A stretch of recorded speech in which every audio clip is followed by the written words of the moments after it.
Lord, salamat at ginising mo ako sa araw na ito. Lord, I thank you for this brand new day. Thank you for waking me up. Salamat at nagising ako, Panginoon. Maraming salamat sa napakagandang gising ko na ito.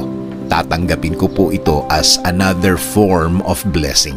Humihingi po ako ng patawad, Lord, dahil minsan hindi ko nakikita ang kagandahan ng umaga at araw.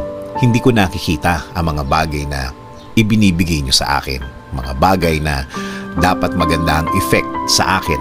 Since na sa problema ako nakatingin, hindi ko po ito lahat nakikita.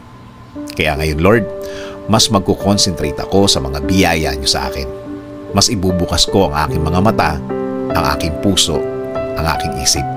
Mas hahanapin ko ang kagandahan ng araw at kagandahan ng sitwasyon. Sa ganda ng mga bagay na inilalagay niyo sa aking buhay. Salamat din, Lord, sa mga taong nasa aking buhay ngayon.